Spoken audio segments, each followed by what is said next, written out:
pandemic, when we got sent home, especially, I had to really learn how to be by myself. I had to really learn to be okay with it's just me in these four walls. It's just gonna be me. I can't, walk outside my dorm and go get lunch with a friend. My friends are, at least for me, 2 hours away. So it's just adjusting and then learning to be alone, I guess. The effects of the pandemic. So, for example, isolation, being by yourself, those type of things really had an effect on me because I'm a super social person. So having that aspect of my life taken away from me without it's like I had no control over it. That was kind of hard on me, especially because like during that time, we're transitioning virtually, and then I'm also going through my own things personally as a human, where I really would have appreciated the support of a friend, but the most support they could give me was through a phone screen, and that just wasn't enough for me.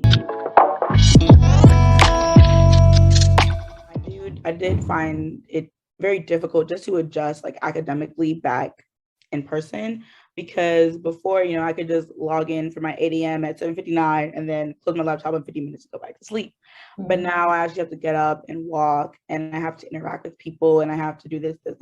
And it's kind of a lot. It's definitely a huge adjustment. I really wish that our professors at least acknowledge that and gave some type of leeway, some type of, just some type of help or effort to like for this adjustment.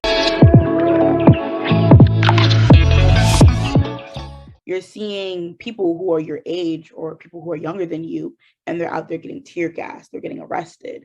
There are people who are literally dying at these protests because they want justice for Black people. And so that is kind of difficult, extremely difficult to look at, especially on social media. It would be all over everyone's story, all over, my timeline. So I just had to at one point I just had to delete Instagram and just move away from social media and just not focus on this because even though it definitely is important, it's also not healthy to see people who look like me and think like me getting killed or getting hurt just by trying just because they want to get their rights.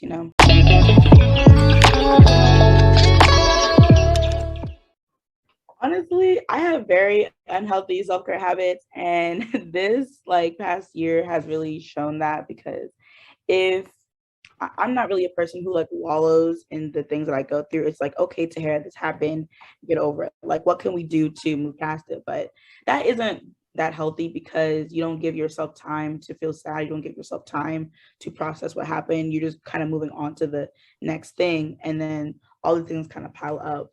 I don't think I really have any like self-care habits per se, but I've been doing a lot of like if I'm tired, just close the laptop and go to bed. Usually I'll be up, 3, 4 in the morning, get my things done. But if I have to go to bed, I have to go to bed. It is what it is. Or sometimes my biggest thing has also been learning to say no. Like if someone needs help, I'm like, okay, yes, I can help you. I got you. I got you. And I already have 10 other things that I have to do. But at some point I just have to learn to say no because people have no problem saying no to me. So why should I should have that, afford that same thing for myself.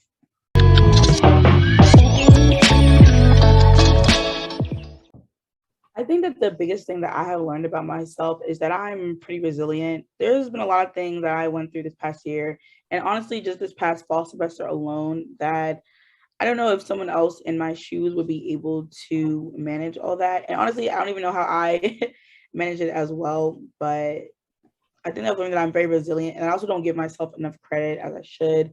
It's hard to be like, oh, great job, especially if the results aren't what you expected or what you wanted. But I think the most important thing I've learned about myself this past year is that I'm very resilient.